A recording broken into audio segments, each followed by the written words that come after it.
First of all, you're speaking of multiple people. Right. Did this happen at the same time? Was this a group project?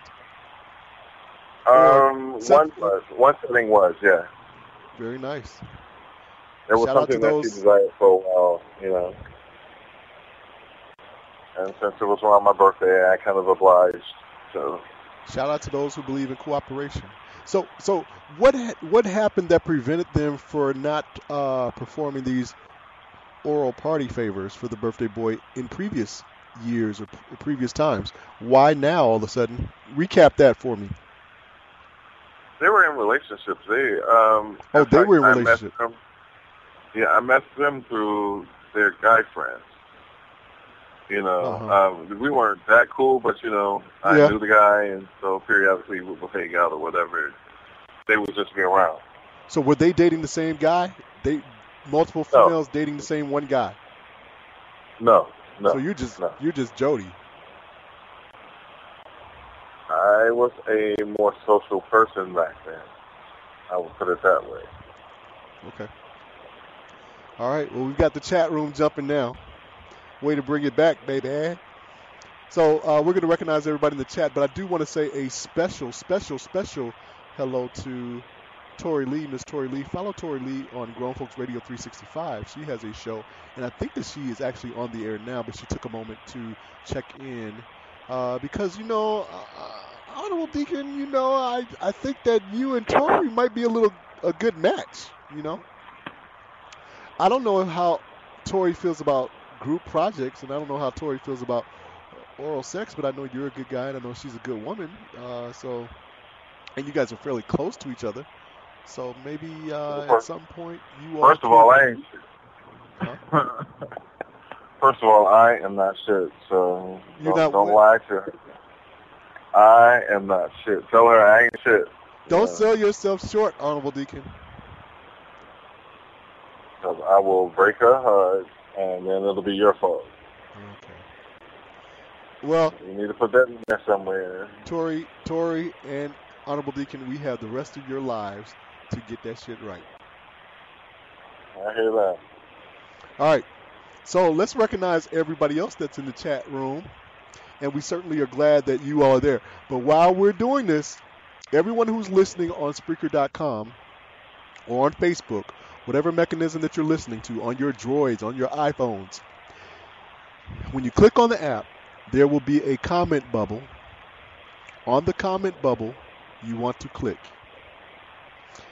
Once you do that, it's going to enter you into the chat room where you'll see where everybody is, and you'll be able to vibe and conversate with them, and there will be a nice little flow going.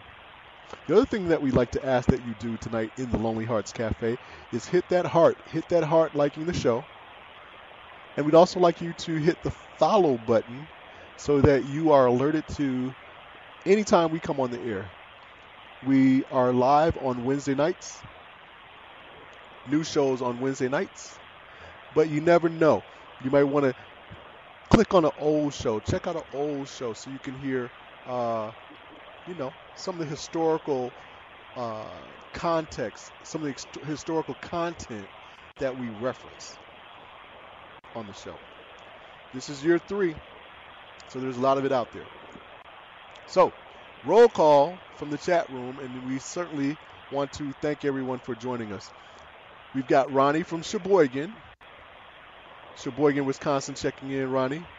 Grego, we don't know where the hell Grego is, but wherever he is, he's loving them damn Patriots. And I can't say too much about the Patriots because Alowishus loves the Patriots too. So shout out to Grego. Grego, you know I wanted to say Grego gets you prego, but word on the street is that Beyonce might be pregnant. Okay. Spicy from Spicy Conversations is joining us. Spicy is in the ATL, and she's the host of Spicy Conversations. Hello to Spicy. We also have That Ninja. That Ninja is checking in from Huntsville, Alabama. Ninja is the host of the Underground Railroad Show. He is a real cast ranger. So shout out to That Ninja. Thank you for joining us. The sports governor from Minnesota, Vince Wright, has joined us. Vince is out of Minneapolis. Thank you for joining us tonight, Gov. Tiffany is joining us from the ATL, longtime listener, Tiffany. Shout out to Tiffany. We also have Yolanda. Yolanda is joining us from Shreveport, Louisiana. Yolanda joined us in previous years, but she's back tonight, I think, for the first time for this year. So shout out to Yolanda. Yolanda's been with us from day one. Shreveport, Louisiana, checking in. We also have Georgia Girl checking in from the ATL. Shout out to Georgia Girl. Hope you are doing well. Tori Lee is out of Chicago. Shout out to Tori. And as I said to everyone, check out Tori's show. Tori, remind me what the name of your show is. Damn it. Fuck. I messed it up. Queen B. Queen B is checking in from Louisville, Kentucky. Shout out to Queen B. And yes, Queen, you did come in while the Honorable Deacon was talking about oral sex. And we are glad that you were able to mute it before your child learned some lessons a little bit too soon. If you hear laughter in the background, that's Boss Lady entertaining. But since they're in there laughing, that means we can be as loud as we want to be. Thorny Switch has joined us. Thorny Switch is joining us from Georgia. And we want to say condolences to Thorny. Condolences to Thorny on loss in her family. And then also condolences to Ronnie. And condolences to Tiana.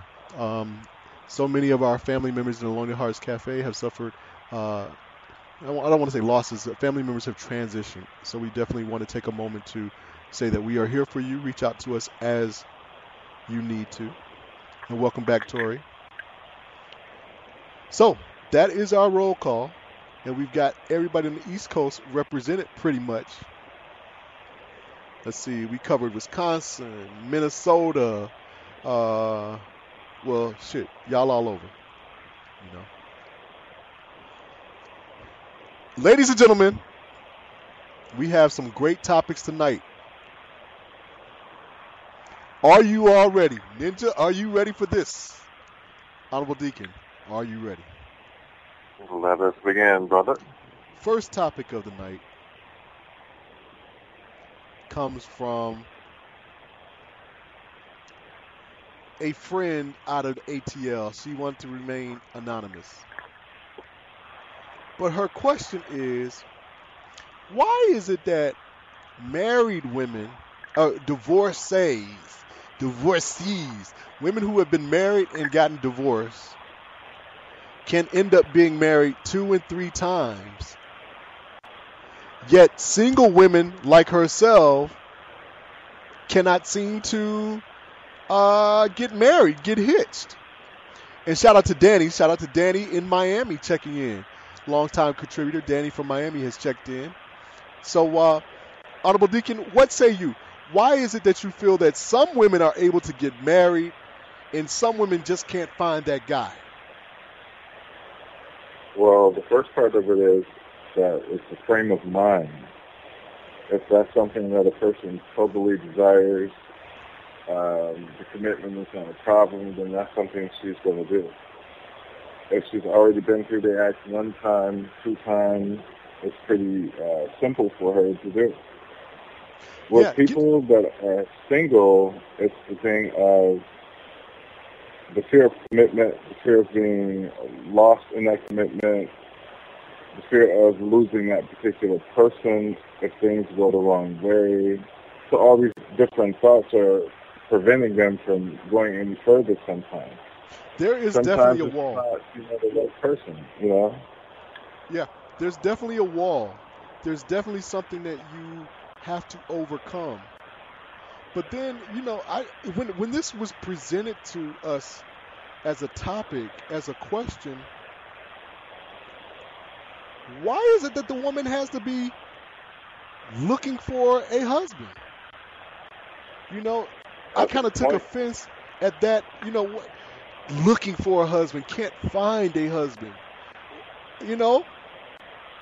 Some people have been taught that you're not sitting unless you are married, though, And so of them reinforcing their independence, they always say, well, you're not going to do anything And sometimes girlfriends do that. You know, my husband this and my husband that. You know, where's your husband? Where's your boyfriend? Things of that nature. You know, so they belittle that person into being into a relationship when they really don't have to be. Oh Lord, there you go. There you go. Belittling the person when they really don't have to be. Shit, it's all about self-esteem to me. And that gets into me saying that everyone, male and female, but everyone is not marriage material. Shit. This is true. Everyone is not marriage material. So we want to say shout out to a couple other X Squad affiliates. Jay Fisher, the Microwave, is in the building. Microwave checking in. Shout out to Microwave in the ATL. Easy Does It is in the building. And Grego is asking, does anybody else hear the jacuzzi or waterfall? And that is the Honorable Deacon. That's the constant state of pimping. Sitting in the hot tub doing the show tonight. That's right. It's the constant state of pimping. Yeah. Ronnie says it sounds like a fan to her. All right. All right. What's going in and out? Georgia girl, in and out. What's going in and out of you? Or what is it of yours that's going in and out? Tell us. That sounds kind of sexual. Yeah. Next topic for tonight. This comes from Joy out of Selma, Alabama. Why is it hard for some people to co-parent if they are not together? You want to take a shot at that? Because some people weren't shit before they became parents, first of all. You know, I just got to say it. When this one came up, I wanted to say, because the motherfucker didn't give a fuck about you. Ooh, I'm cursing loud. We got company in the room, boss. We got company. But the motherfucker didn't give a fuck about you before the baby. Right. So they're even more bitter that you had the baby. Because the baby is viewed as a bill. Mm-hmm. And the thing is, sometimes children are a form of entrapment for people. Women that want to get back at guys that are in relationships and vice versa. You know, I have just one friend, and she's talking about how her girlfriend had a kid with this guy. He moved to another city. She had 3 other kids, and she still wants him to take care of the 3 other kids. You know, what type of fuck is that? That math doesn't work. It doesn't. No. I mean, he left you when you had the first one, and you got 3 more, and you want him to take care of 3 that are not his. You know, how can you, in your right mind, think that that's going to happen? Ladies and gentlemen, just because you get pregnant, and I say ladies and gentlemen, just because you get pregnant doesn't mean that the other person desired the child as much as you did. And it doesn't mean that the other person is going to be magically loving just because you are nurturing of this new life that is coming into the world. So my question is, what percentage, and I think my brother actually made a while ago, what percentage of children are planned pregnancies? I'm going to yield to someone in the chat room can tell us that. What percentage of children are planned pregnancies? And y'all can break it down however you want to do it in the African American community, in the United States, however you want to do it. But throw that one at us. We're going to go back. Let me catch up on a little bit of chat. Danny's mother's listening out of Miami, and I've had the pleasure of meeting Danny's mother. And I will take this opportunity to say in front of thousands of people that Danny's mother stood me up for the movies. We were supposed to go see 50 Shades of Grey together, and she stood me up. You know, I understand there's a play, 50 Shades of Grey play that's supposed to be coming out. Maybe you want to go see the play? We could do that together. Okay. And also too, I know that you